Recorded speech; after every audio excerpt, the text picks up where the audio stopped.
Get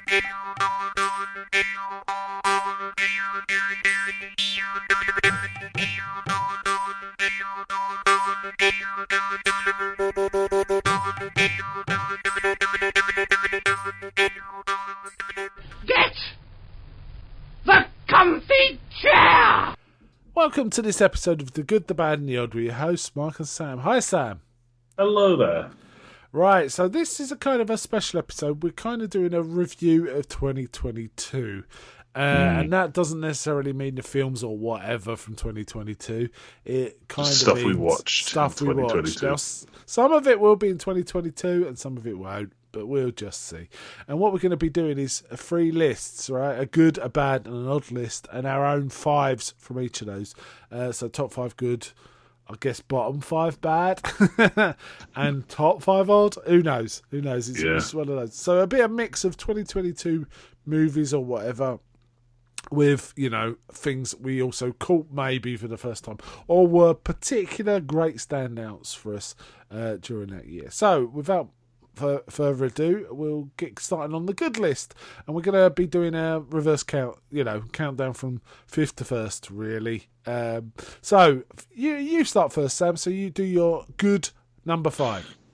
Okay, mine the good number 5 was Bullet Train, the Brad Pitt, I can't remember who else was in it, film, most recent one. It's released early this year. It's not an older one, but it's just a really good, like, a lot of action film set on a train where everyone's sort of strong characters, strong action. Really funny. Highly recommend it. Yeah, I really actually do want to see this, but other things keep getting in the way. It is on my list to watch, and I will be watching it as soon as I get around to it. And you know what? I am watching a lot of movies lately. I'm kind of watching 2 a day. That's how much I'm watching.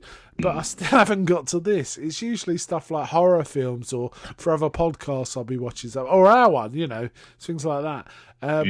But Bullet Train is one I really want to sit down and enjoy. I feel like I want to save it for a Saturday night. I feel like it's one of those.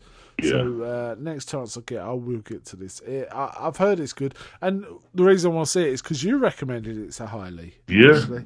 You've talked about it on another comfy chair, I think, didn't you? So this one is one I want to see. Yeah, nice.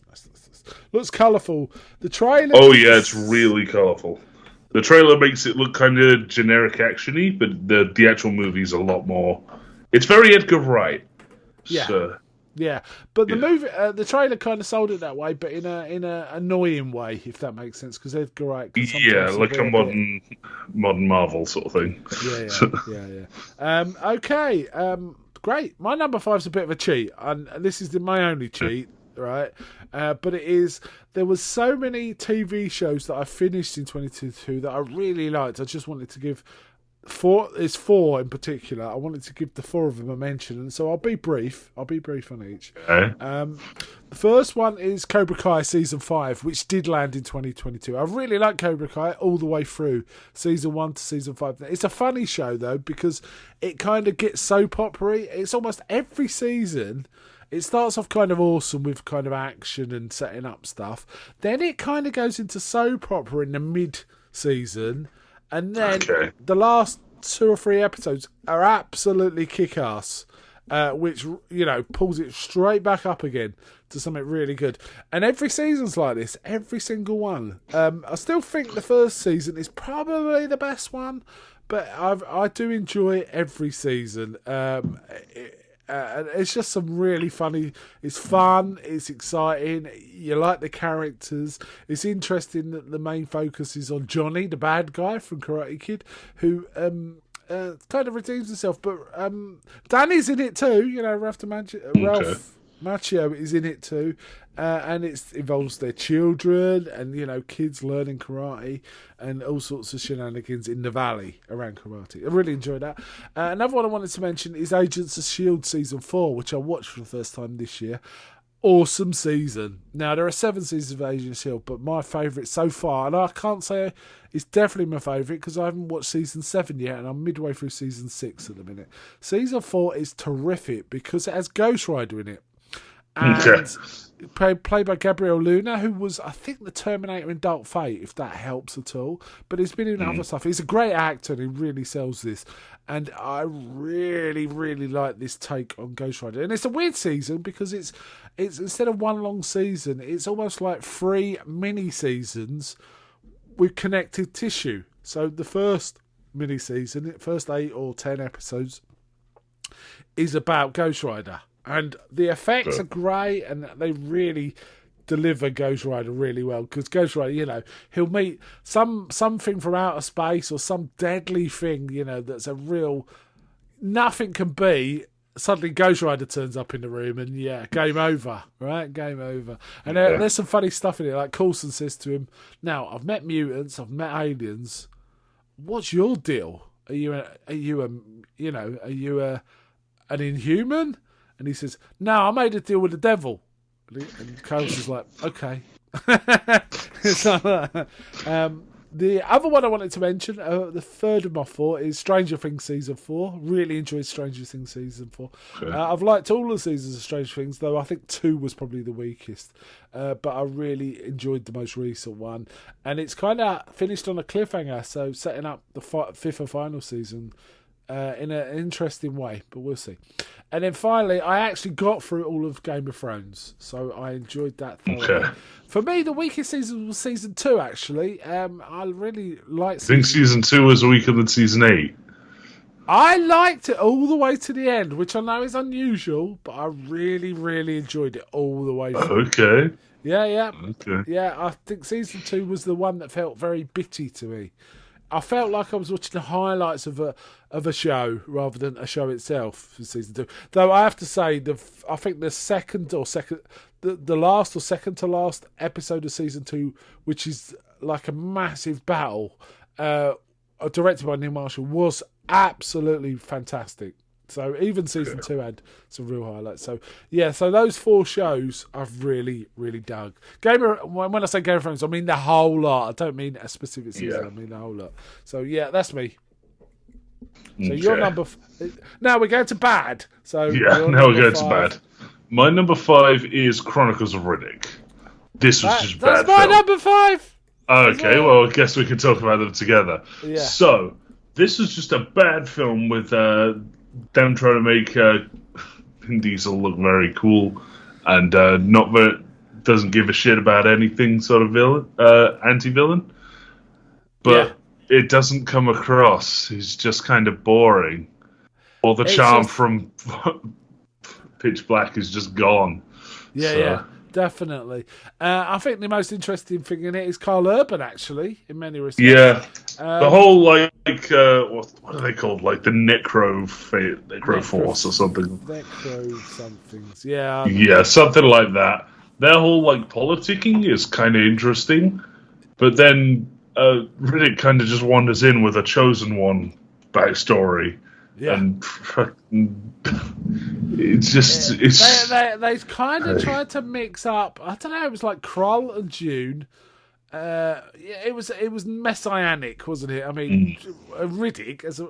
What? It doesn't make any... yeah. Okay. It was just... I think my least favourite trope in anything is... okay, this guy's just got a particular set of skills, but he's overall kind of just a nobody. Whoops, he's actually the most special person in the world, in the universe, because he's the situation of his birth. Yeah. Necromongers, that's what they were called. Good God. They were, It was a bad film. All right. Yeah. It was almost like a film of, they were trying to make every scene like some sort of special climax, and it was like, nah, the balance on this is all wrong. And it opened all right when with the bounty hunters hunting Riddick, but that was it. Really, it lost me after that. Yeah, so we agreed there. Chronicles of Riddick, so both the same number 5.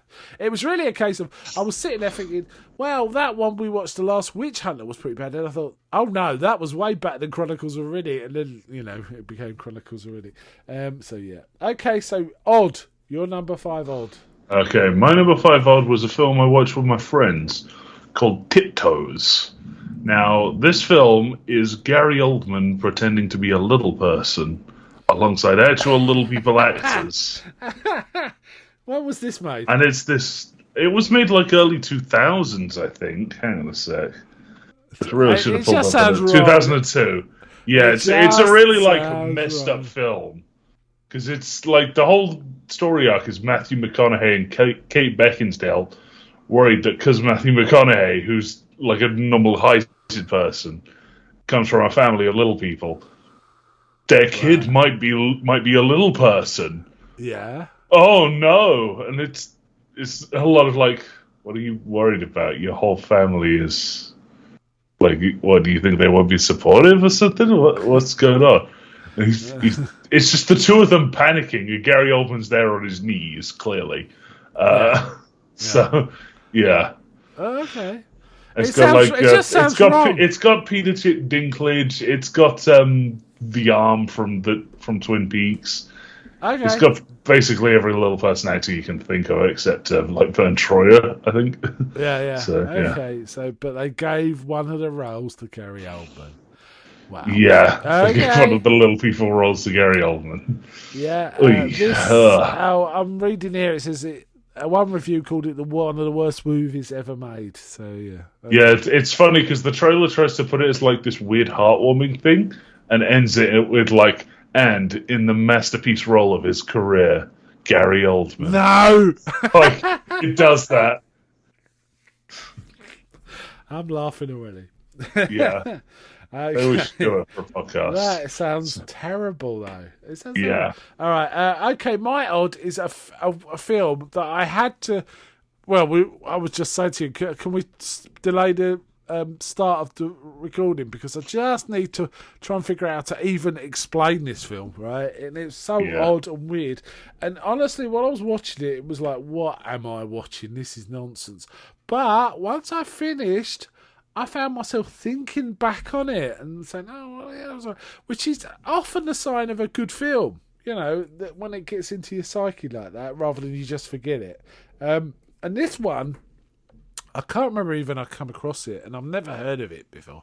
It was called The Other Side of the Wind. Does that ring any bells with you, that title? No. All right. I think I'm having real trouble because essentially it was a film. It came out in 2018, right?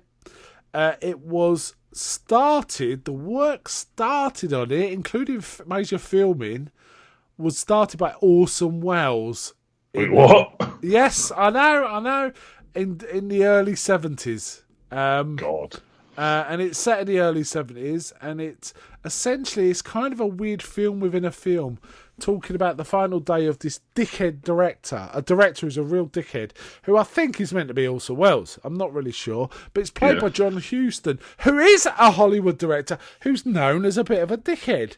But in some respects a really great guy, but also in others a bit of a dickhead. So he's playing that role, and it's kind of what they've done is they've taken what Wells filmed or other people filmed and kind of integrated it into this director telling you his idea for a film. And while he's telling you the ideas for a film, you see parts of that film. So it's kind of, what am I watching? Am I watching the film within a film now, or am I watching the film? Okay. It's one of those. It was nuts, and while I was watching it, I wasn't sure how I felt about it, other than it was quite absorbing, and some of the imagery was quite good, but I didn't understand what was going on at all. And it was like, really, and also it's like we're watching this weird film. And then you see people saying to this director, this film's terrible. We can't finance this. So it's like, what? Yeah, The Other Side of the Wind from 2018. Okay. Also Welles' last work, I would imagine, right? That's been out that's been released, is what I mean. Well, yeah, technically, I'd still count, what was it, Transformers the movie as his last work, just because I think it'd annoy him more. Yeah, so it would definitely annoy me. Okay, yeah. So The Other Side of the Wind. There you go. Okay, yeah. So so my fourth good one is See How They Run, which we covered. It was a couple of months ago. Yeah, that was very enjoyable. It Yeah. was like a Wes Anderson-ish kind of take on Knives Out. Who done it? Yeah. Yeah, who done I still it? need But to see Knives Out. Knives Out's pretty good. I haven't seen the sequel yet, Glass Onion. but Yeah, that's I supposed to quite be really enjoyed good Knives too. Out. I do like a whodunit, I do like a whodunit Yeah. now and again. But yeah, see how do I? I really like Saoirse. I think Saoirse Ronan was really good in this. And Yeah. Sam Rockwell, but Sam Rockwell's always good. I've Yeah. never seen him not do something good. But yeah, very colourful film too, right? Very colourful. Yeah, that was a really good film. Really didn't expect the actual murderer, which I guess is that came from appropriate for the mouse hunt, which they're sort of themed around. Mousetrap, you mean? Yes, Yeah. not mouse hunt. Mouse Hunt's the That's a Lee really Evans different film. Yeah. Yeah, Which is an awesome film, has to be said, but I haven't seen it. yeah. But I gather this film is a mousetrap. Is like this with the mousetrap because the sort of plot within a plot about the movie not being able to be made without it without the stage show going off air for like so many months is real, and it's still been going on. Yeah. It's bizarre. It's a great play. It has to be said. I finally went to see the Mousetrap last year, and or maybe the year before now. I can't remember now. I really, really enjoyed it. But I have to say, it's a little theatre with little seats, and the steps are very steep. So it's not for the elderly or anything like that. But it's a really, really good play. In fact, I wouldn't mind seeing it again. I really enjoyed it. I thought it was very good. Okay, so my number 4 good is actually a video game. I cheated a little on that, I guess, but I really, really enjoyed this video game, and I've been playing it a lot. This Warzone 2, which came out about 4 months ago, and I've just been playing this an awful lot. I've unlocked all the guns to the max level. Yeah, that sounds about right. But I've started a new mode. They introduced a new mode, and when I first played it, I thought, what's this nonsense? But now I've kind of got into it. It's the only mode I play. It's called DMZ, and it's essentially you're on the Warzone map, but instead of it being a battle royale, you're kind of doing missions, and there's lots of bots everywhere, right? And they're tough. And I play it solo. It's designed to be a team game, 3 players, so you can imagine how tough it is playing it solo. It's very, very difficult, but quite interesting. It's kind of like Warzone meets Far Cry, because they've introduced all these new elements that are a bit Far Cry, like boats and swimming and stuff. And I'm really enjoying it. So a big recommend for me. And it's free as well. Get that. Yeah. So, yeah. So that's my number 4 good. So, Okay, back to you. so Number 4 bad. my number 4 bad is Frankenstein Must Be Destroyed. I know it's like probably got a recency bias on our Hammer Horror, but it was just so boring. I'm shocked you picked that, because I don't think it was that bad at all. But fair enough, it's your list. Like I'm really getting sick of the monster. It's just the person. It's just the person. It's not someone with like any sort of fancy prosthetics or anything. It's just the person. Yeah, but it was Freddie Jones, and he's a great actor. But yeah, all right, fair enough. Wait till you see Horror Frankenstein, man. Okay, yeah. Let's see what you say about Please let me see a monster, an actual monster. that. Oh, it's David Prowse. It's David Prowse. So, Yeah, okay, then you can be a monster. Cool. Okay, cool. My number 4 is a bit of a perennial in terms of awful films. It is Birdemic. I don't know what led me to watch this. It is man, it was bad. Everything about it is bad. The acting, the scenes, and the fact the birds attacking look like little animated gifs. Yeah, they're like gifts. It was just awful. It was just terrible. If I'm going to watch something like this, I really should watch Sharknado or something more fun. Do you know what I mean? This was just shit. So that's all I'm going to say about it. Yeah. So, Yeah. over to you. Your odd for number 4. My odd is The Lost Continent. There's not really much more needs to say about that. It's just such a weird film. But it does feel like every scene is written by someone. It's almost like, you know that game you play where someone writes, a man said, and then the reply Mad was Libs, yeah. Mad Libs, like that. It's like the film version of that. It's like every scene mutates into like some weirder version of the weirder story, and it just gets madder and madder and madder, doesn't it? Until we get to the Spanish Inquisition. Yeah, because it's like you're watching it. It's like, okay, there's so it's like a horrendous storm and half the crew rebels. Okay. And then that it feels like it's weirdly episodic. It's like, okay, the crew rebels and leaves. It's like, okay, and then the ship starts to sink, and so they all had to bail. Okay, but then they get back on the ship because it's treacherous. It's like, sure. Yeah. And someone wanders out of the dark. It's like, okay. Someone walks across seaweed to the ship with balloons attached to her. Also killer seaweed and then giant crabs. And we get that one scene of the giant crab and crabs fighting. And then it stops, and it's like, okay, we're never going to do that again. So yeah, it's a bonkers film, absolutely bonkers film. Good choice. My number 4 is a really good film, but it's, again, I didn't realise quite how good it was until I'd finished it. While I was watching it, was like, this is so weird. I don't quite follow what's going on here. And it's a vampire story, a blaxploitation film, no less, but a vampire film. But it's also an art house film. Essentially, a black filmmaker was given some money to make a blaxploitation vampire film, right? And I think this also came out in the same year as Blackula, just so you know. Okay. Right? And he produced this, and it's essentially a weird meditation on black experience in America, in that it's about a black professor, i.e. a very gentrified person, well off, educated, well respected, who meets an old colleague who's as boring as hell and keeps going on about stuff in a really boring way. And that's how the film starts. What's going on here? But somehow this guy attacks this professor with this weird bone knife and stabs him, but then gets killed himself. But then it turns the professor, whose name is Hess, into a vampire. And he doesn't want to be a vampire, but he can't help himself. He starts feeding on blood. But it's infused with all this kind of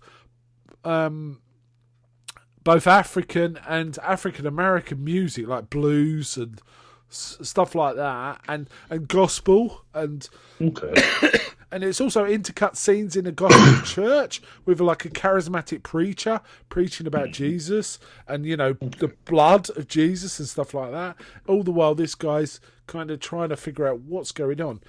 And then the wife of the guy that stabbed him with this weird bone knife turns up. Her name's Ganja. Now, and then they've become a couple. He then tends her. She takes the vampirism. She's totally okay with it. He's not. So it's kind of the dynamic of that. All the while, there's like songs in the background, like sort of spirituals, like slave spirituals. And they're singing about, there was a nation in Africa that who had a race of slaves, and they made them so they couldn't die. So the implication is this is some sort of ancient thing that was used to keep a slave race both permanent and subjugated, and it's somehow whatever was in this bone knife has transferred to him. And there's some really interesting visuals in it, and I mean, it was an impressive vampire film. But while you're watching it, it's like, okay, what's quite going on? But when you think back on it, it's like, man, that was a hell of a film. It's one of those. So, yeah, Ganja and Hess. From 1973, I believe. Anyway, back to you. Good, number 3. So my good number 3 is Elden Ring. Oh, Elden Ring. Put so many hours into this game. So I'm laughing because I didn't get past the first boss. I just got fed up trying to... Well, you got lost at the Tree Sentinel. Yeah, I got lost right at the beginning. It's like that Red Dwarf, when I got lost right at the beginning and never got any further. Yeah. See, the actual intent, from what I can gather, the intended thing is to go past him. To just skip him. Leave him until you get the horse and come back, and you can have like a horseback fight with him. I see. Anyway, I got fed up with it and stopped. Yeah, it's such a good game if you can get over the difficulty hurdle. But that's the point, is getting over the difficulty hurdle. It's a FromSoft game. They're the Dark Souls, the Bloodborne, the Demon Souls people. Yeah. And it's so good when you can get further, once you start to structure your build. So I eventually found a sword that can shoot lasers and blast fire all around you. It's insane. Cool. Nice. It gets to a point now, I've found in some games, when you get to a point where you can literally just kill everyone around by pressing a button in effect. Oh, see, that's it not... gets boring. You misunderstand. It doesn't get that like that at all. 1v1, you will still lose a lot of time. It's all about trying to even level the playing field. Yeah. I appreciate that. I think there's nothing worse than a game that's way too easy. Unless you just want to relax and take it easy.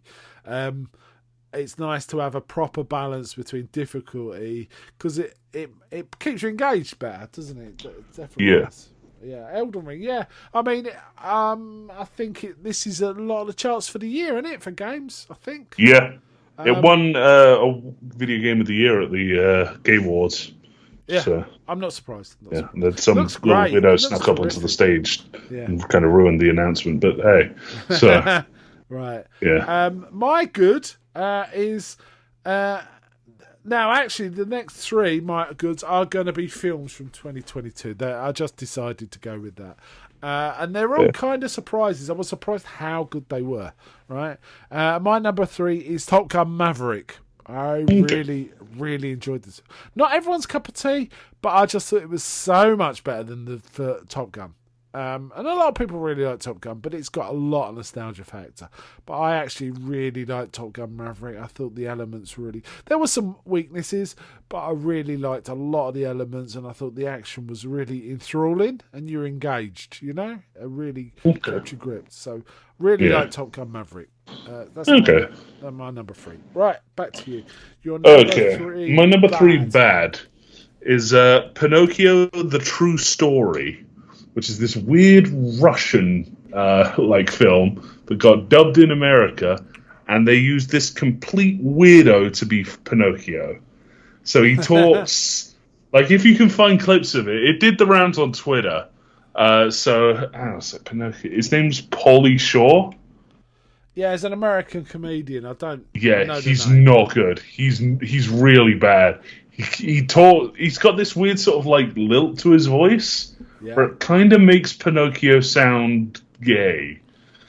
Okay. It's like, Father, when will I get to see the world? So he sounds like a teenage girl, it sounds like. Yeah. Okay. It's terrible. For some reason... It's so awful.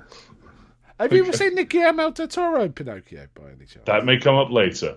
So, okay. Yeah, I've not seen and weirdly, both films have Tom Kenny as Geppetto in them.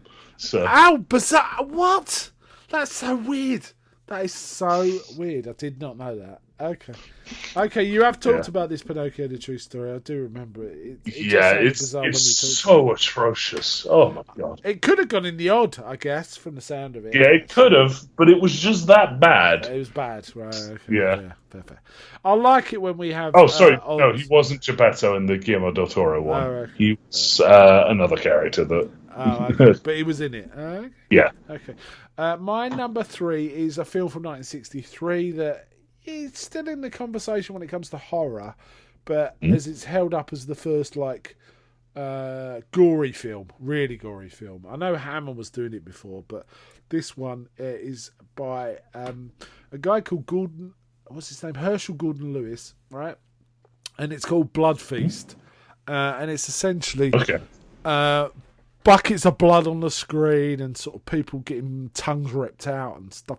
This, that, and the other. And it's a truly atrocious film.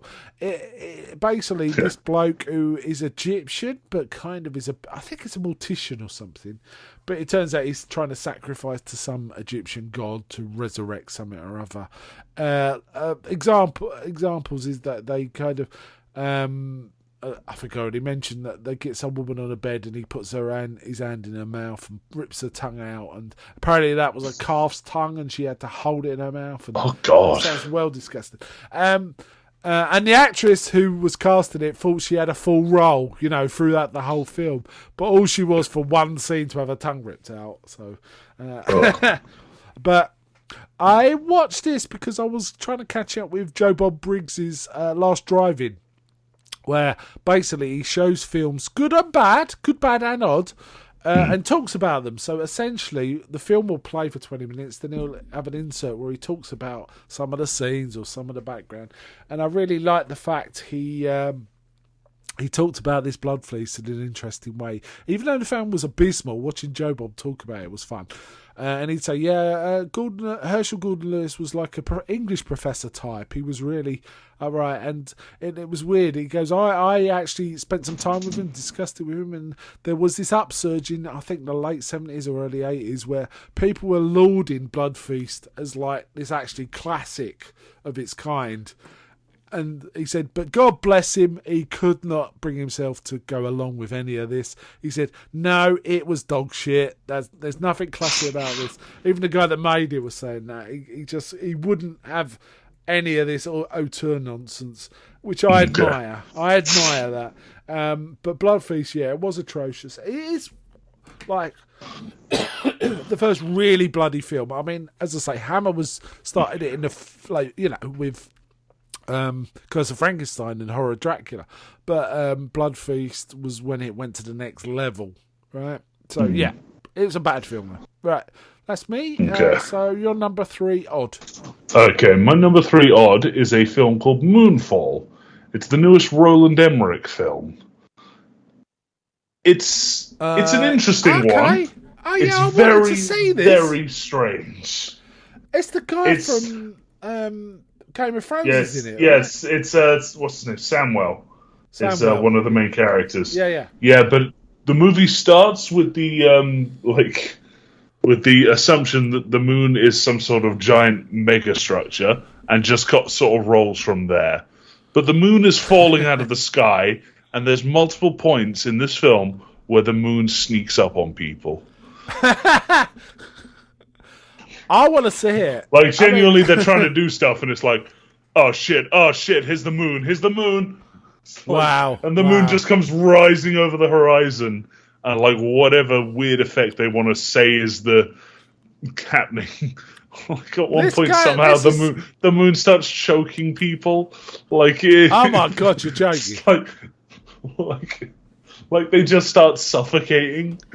It's wow, so stupid. That is weird. It kind of made me think of that Chalamet film, The Happening, where people try to run away from the wind, which is like ridiculous. Yeah, I want to see it. I'm a sucker for I highly recommend films. seeing it because at so many points it's like, okay, like it completely flips what you think is going to happen at several points. But it's good, right? in the most mental way you can think. Is it a bit like Geostorm? Is it that kind of vibe? I've not seen Geostorm. Oh, you got to see Geostorm. Yeah, I think if I watch Moonfall, you got to watch Geostorm. Okay, yeah. All right, okay. All right. Shall we do a film trade for the next one? Yeah, maybe. Moonfall and Geostorm. I haven't seen Geostorm in ages, but I just remember it being so... I don't know. It was odd. It wasn't bad. It probably was bad, but it was still good and awesome as well as bad at the same time. It was one of those. Probably perfect good, bad, and odd fodder, to be honest. Okay, let's go for my odd. This is one I know you've seen. But watching it again just struck me how utterly odd it is. It is Lauren Hardy in Babes in Thailand. Okay, yeah. I watched it as a Christmas film. I joined a Twitch thing where we all watch together because it's in the public domain, and it's just so utterly weird. Okay, it's set in Thailand, so that's weird, right? But the bad guy wants to marry one of what's the woman with the shoe? I've forgotten her name. The old woman who lives in a shoe. The daughter of her, that's her, yeah. And he basically opens up the gates in the final act to all the trolls in all the bogeymen in Bogeyland or whatever it is, and these then attack all the toys, or all the people in Toyland. You know, it's like Mother Goose and stuff like that. But there's scenes of these weird trolls that are kind of scary looking, Morlocky kind of things, dragging young children through windows while these kids are clearly totally terrified. They're not acting, they are terrified. They're screaming their heads. I mean, it's babies get screaming. You know, it's kind of really mad. It's bonkers. I know is this the one with the monkey that they've made up to be a mouse? Yes. There's a monkey. I like the horrible pig monster. Yeah, well, no, they're the three little pigs. They just look horrible. Yeah. They're doing all sorts, and basically the day is saved when all these Stan accidentally ordered 100 6-foot soldiers instead of 600 1-foot soldiers. Okay. He activates all these toy soldiers. Because it's also called like the March of the Wooden Soldiers. Soldiers is another name for it. Yeah. And then they start bayoneting the bogeymen. Yeah. It's like, wow, this is so weird. And the monkey that's a mouse is like doing things like dropping firecrackers on the monsters, and it's really weird. Right. Anyway. Yeah. I like it though. Okay. I like it. Anyway, back to good. Your number 2. Okay, my number 2 for good is Pinocchio. Oh, the Guillermo del Toro Pinocchio. Okay. Now, this is actually a really, really good adaptation. It's got a lot. It's got a huge amount of voice actors. I've got to be honest. It's got it's a kid as Pinocchio. We've got Ewan McGregor as the Jiminy Cricket stand-in.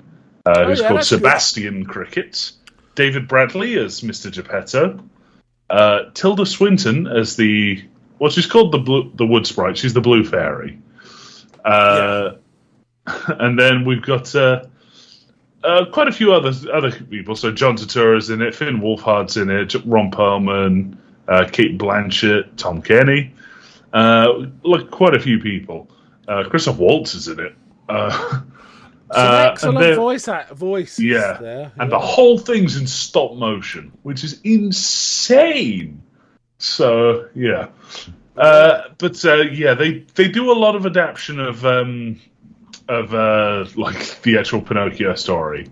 So they don't. It's becomes a more of a like a sort of World War II era story as opposed to like whenever Pinocchio is actually supposed to be set. Yeah, it's more like the 18th. It's a period piece kind of thing. Yeah. Okay. It works with that format? Yeah.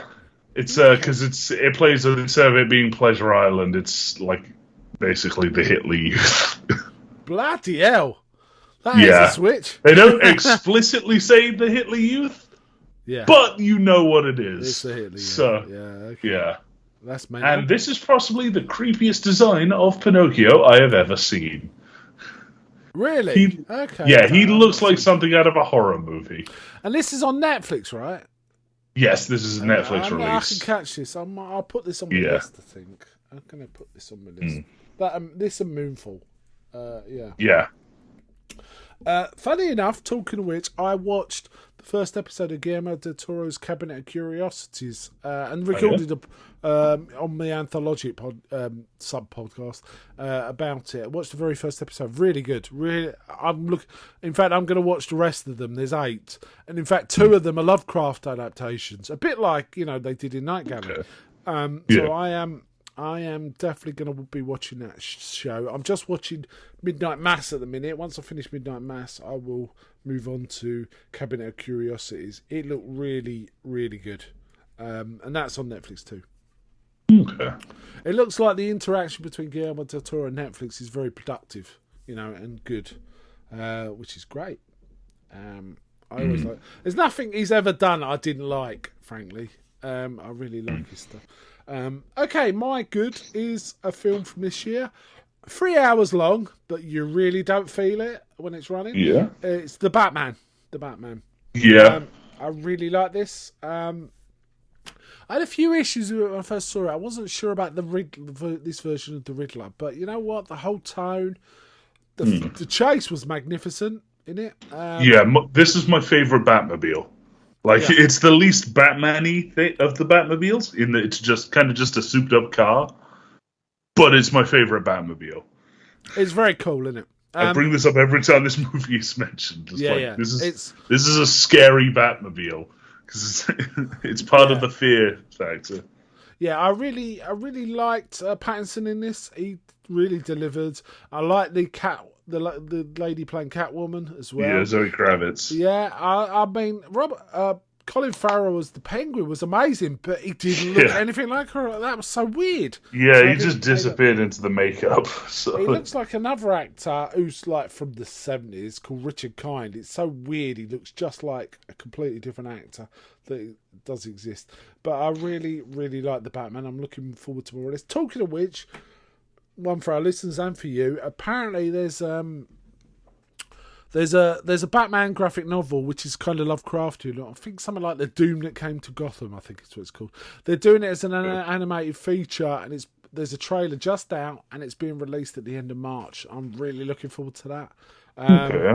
So I'll give that a watch. Batman. Yeah. I've got the graphic novel somewhere, so next time I see you, if I can find it, I can lend it to you. It's a really, really interesting one. It's not my favourite, but I liked it. I liked it well enough. I'm looking forward to seeing the animated one. But yeah, the Batman from 2022, terrific film. If you're going to do a 3-hour film, this is the reason to do it. This sort of thing. I like the fact he was a detective as well. Yeah. Kind of cool, because we haven't really seen that since maybe Keaton's Batman. Yeah, it's kind of difficult to do the detective work with how theatrical you have to make the villains. Yeah. So they're not really subtle. The best, probably the most detective thing we got more recently was, I'd say Val Kilmer. Do you think? Yeah, because at the very least there was riddles. So okay, but there was something to figure out, and it wasn't just like, oh, the poison. I fixed the poison, or I beat up the guy hard enough, sort of thing. Yeah. So, but I did appreciate that this Batman was a detective. It was nice and trying to solve what on earth's going on. Also, that first scene with the bat signal, where everyone sort of slowly stops what they're doing and goes home. Yeah, that was cool. That was cool. That's how Batman should be, right? Anyway, right. So that was my number 2. Good. So we're on to number 2. Bad for you. Yeah. So mine was The Last Witch Hunter. Okay. So take what I said about Riddick and remove the interesting sort of space politics. Yeah. And then it's just kind of worse action So and even less charismatic characters. Interesting. So you thought this was even worse than the Chronicles of Riddick. And now, I wouldn't have said that. I thought this was slightly better myself. But yeah, fair enough. It wasn't great. Yeah, it's so... How did he make this so uncharismatic? Like... I mean, it was all right in the first seed, maybe, and then in the past stuff, yeah. But then everything else happens. Yeah, and they try to treat like everything like it's some sort of grand reveal. Like, oh, he's alive because of the Witch Queen. Yeah. Oh, he's alive because of this. Yeah. In many ways, it is similar to Chronicles of Riddick in that they're just trying to up themselves, and it just doesn't work. This I think is just a Vin Diesel vanity project, unfortunately. Maybe you could be right. Yeah. Right, my number 2 is a well-worn one for worst film ever made. I watched it again. I think it was because it was covered on Riff Tracks. Riff Tracks did a track on it, so I thought I'd watch it. Twilight. The first Twilight. Now, funnily enough, I actually didn't mind it as much the second watch. The first watch, I absolutely hated it. I kind of relaxed into, okay, they're playing baseball during thunderstorms. Okay. Yeah, okay, they sparkle. I like the really goofy stuff, like them having to play baseball during a thunderstorm because they hit the ball so hard it sounds like a thunder crack. Yeah. That made me laugh. It's there's when It's an abusive boy. It's not an abusive. It's a oh controlling yeah, boyfriend story, he's isn't it? such It really a is. fucking creep. He's And also, so it's saying, creepy. like, there's one bit he goes, "I want to protect you," and then someone looks at her funny, and he goes and kills them all. It's like, that's protecting her, is it, mate? Yes. Yeah. No, not because you're mental. And he's also gaslights her, and it goes on and on and on, The second film's vampire. even worse for that. So, but yeah, I think one of my favourite bits is where I think it's, they're like at like the local bar, and the dad, Charlie, Bella's dad gets like, so it's like, oh man, this guy I've known has been like killed by a bear. First off, they pronounce it in a weird way, so it's like, we found some bear human footprints there. It's like, there's a bear human. Yeah, they don't say it. That's stuff. And it's supposed to be this really solemn scene, but you can see that like there's teens just fucking about in the background, and they're just like dancing. They're doing like all these weird sort of almost TikTok dances in the background in what's supposed to be this really serious scene. Weird. Yeah, it's not. It cracks me up. It really isn't a great film, and it's weird that actually, you know what, Pattinson's somewhat of a powerhouse actor, and Kirsten Stewart? Yeah. She's getting good. She's getting real good.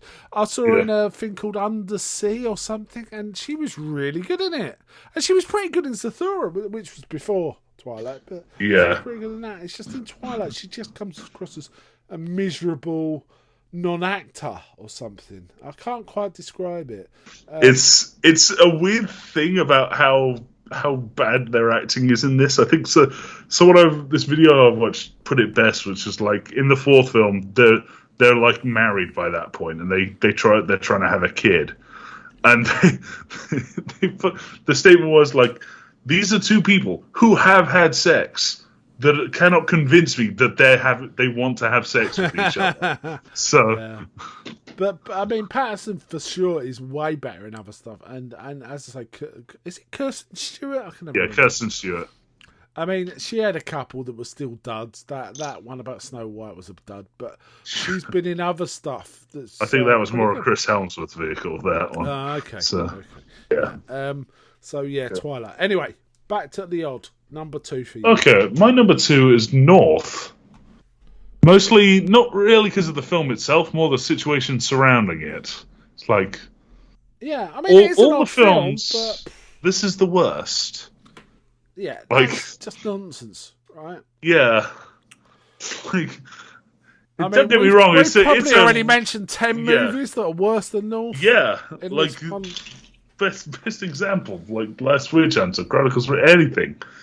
But... like, it's racially insensitive. It's really racially insensitive, but mostly in service of puns.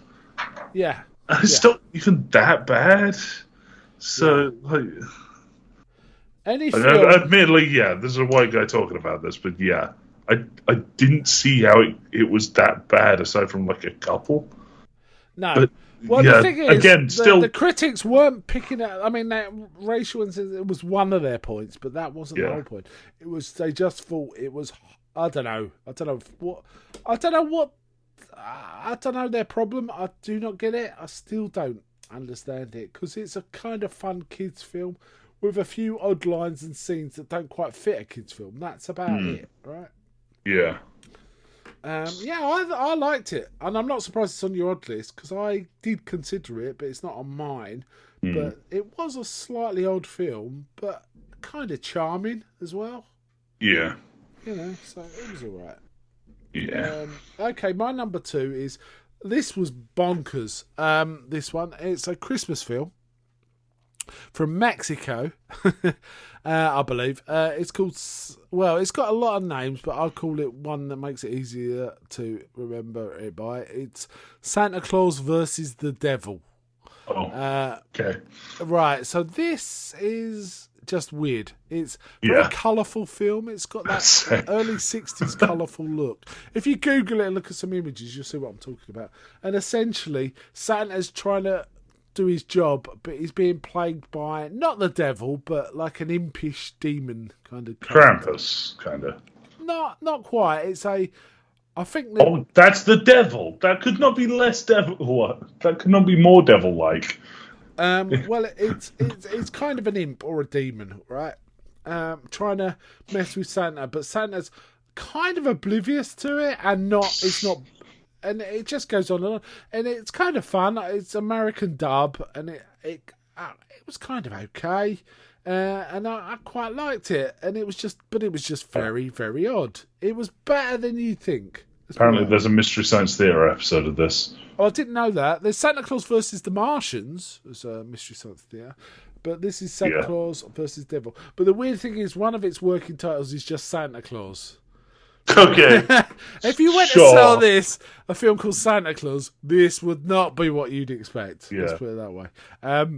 They missed out here because Santa versus Satan seems like a no-brainer title, frankly, if they're going to invoke the devil. But okay. I'm just sort of scanning through some stuff on the wiki page. Apparently, the Mystery Science Theater episode featuring this was the origin of the phrase "nightmare fuel." So really, that is so weird. Oh, there is a lot of nightmare fuel in this. Yes. Yeah. Yeah, there definitely is. There's like the devil hiding behind things. Yeah. Apparently, there's an animatronic Santa that gets called some good old-fashioned nightmare fuel. I don't remember the animals. Oh, I might have just forgotten that bit. I need to watch it again, to be honest. And I might do it next Christmas.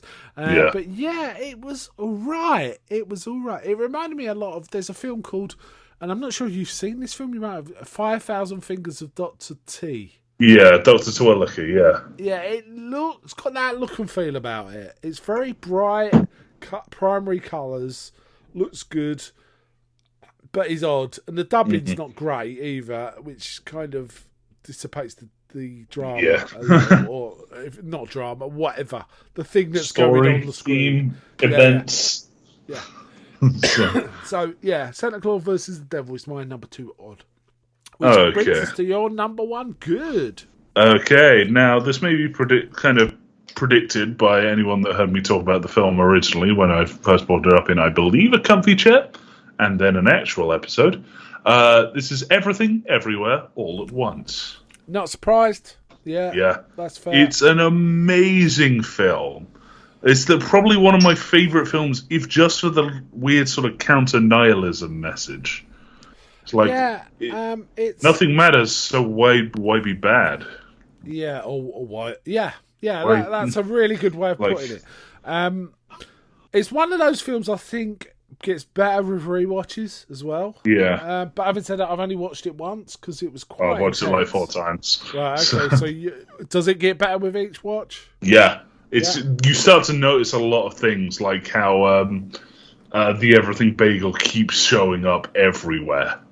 Like the first shot of the daughter is her watching like a washing machine sort of go round and round. It's the Everything Bagel. Like a lot of things she ends up focusing on is the Everything Bagel. It's just there every time, and you don't realize until it's like, that's just her. Like, no, it's the Everything Bagel. It's just there. Yes. Yeah, it's an interesting. I like this film a lot, and some of the visual jokes are amazing. The one about the butt plug thing made me laugh. Yeah, the flying leap onto the butt plugs. Yeah, the hot dog fingers, all of that. It's really terrific. Yeah, good. Every choice. character was important. Everything, every event, every story beat was important. Yeah, I suspect a lot of it ties back with. It's a bit like Back to the Future. If you watch it, you start realising how coherent it actually is, even though it doesn't feel it. I suspect as well. Right. Good choice. Right, my number 1 is also a film from this year, but this one sort of reinvigorated or produced something wonderful in a franchise that was unfortunately not very well serviced in the last few films. Okay. And that is Prey. Prey. Okay, that just Predator. Didn't make my list. So. No. That's fine. I really, really enjoyed Prey, and I want to watch it again. But I thought it was so refreshing, what they did. And basically, it's interesting that it prompted a lot of people saying, "Oh well, we could do this with Predator or that with Predator." That's the sort of film you want to sort of bring new energy to a franchise, right? A lot of people were talking about that, not just the film, but what it could mean to the Predator franchise. And also Plus, it brought there's a some lot of genre new tropes. and it brought a lot of new talent to the fore. You know, the actress, the director, all of this. Hell, the language. Yeah. Like, there's never been a film shot in that language before. Yeah, So. I don't think they shot it in it, though, did they? They just dubbed it. I could be wrong, though. I could be wrong. But I just thought it was a really terrific horror action, sort of sci-fi action piece that kind of added to the Predator mythology in a really good way. So I really like Prey. And maybe it wasn't the best of the year, but I just really felt like I wanted to bring it up again, you know, and have it as part of the conversation. So that's my number one. That's worth it, yeah. Right, your number one bad. Okay, you probably already guessed what it is from when my reaction when we watched it for this. It's Accident Man. Really? Oh, no. It's good film. Okay, all right. Sure, It was so aggressively, like, up his own arse. Yeah, maybe I think I oversold it to you, perhaps. Yeah, if you don't like it, you don't like it. I have to say, I watched Accident Man 2, and that was great. But again, I'm not sure you'd buy it. I really enjoyed Accident Man 2. Okay, it's just a film that feels like they started out with a not very good script, and then someone thought of that line from Never Say Never Again, which is like, well, we can get back to some good old-fashioned sex and violence. Yeah. And then it just became horrendously, like, misogynistic on top of it, so... Did it become... I mean, I know that there was some stuff with Jewel the Ripper, but I didn't particularly detect much misogyny. I might be misremembering. Well, just general misogyny, homophobia, that sort of thing. It was admittedly from the villains, but it's like, I don't want to watch people saying this sort of stuff, man. Yeah, and the hero guy was picking him up on it, wasn't he? So there was that. Yeah. But it was, it did go flat when we got to the section where it was about when he was younger. I agree. Watching it a second time, I felt the time slow up during that part. So I'd be aware of that. It was the first time I watched it, I really liked it. I just liked it. But the second time, there was a middle section. It was like, this feels a bit of a drag and such like. But yeah, all right, fair enough. Accident Man. My number one is one I actually mentioned when we were talking about North, and it is a so-called comedy from the 90s, starring Tom Hanks, Bruce Willis, Melanie Griffith, various other people, quite famous character actors. F. Murray Abraham, I think, was in it, called Bonfire of the Vanities, based on like a known, quite a well-regarded and best-selling novel by Tom Wolfe. About a case where a rich white dude ends up in the wrong part of town. Some black dudes come up. They could be trying to help him. They're offering to help, but he gets scared and drives off. Or his girlfriend gets scared and drives off and hits one and kills one. But because it's an affair, he's in an affair with her. He can't say she was in the car, so he has to then take the rap for possibly killing this guy. And it's all about, the DA wants to make an example of him for politics. It's all of that. It's political satire. Anyway, this comedy is it's like about as funny as an abscess, right? It was really unfunny. I cannot believe Tom Hanks couldn't actually infuse anything into this. It was so bad.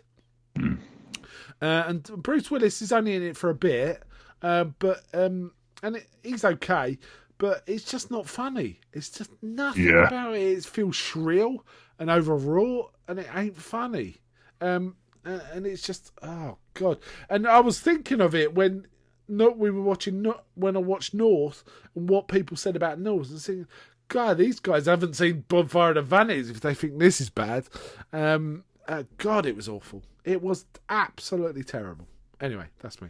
Right, so your number one odd. Okay, my number one odd is a 90s action movie called Double Team.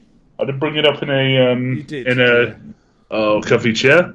It's Jean-Claude Van Damme and Dennis Rodman, famous former basketball player, now a friend of North Korean dictators.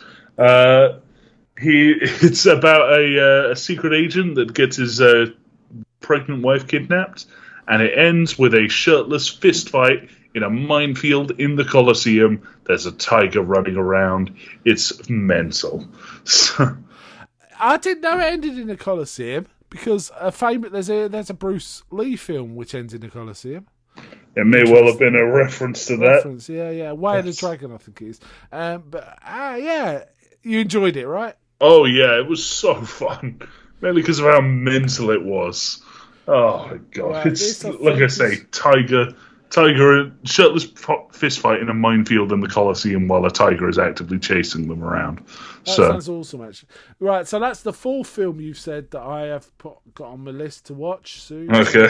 I've got Moonfall, Double Team, Bullet Train, and Pinocchio. Okay. To get to. So Double Team. Just odd then, right? Okay, my odd is one we've already discussed. It's number one is Lost Continent. This was the weirdest film I can remember watching this year. It's not the weirdest film ever, but it's just so story-wise is so.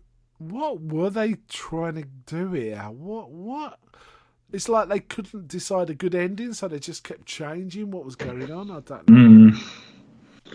I think that may be the reason for the sort of time loop, sort of in media res thing. They're like, what the fuck actually happened?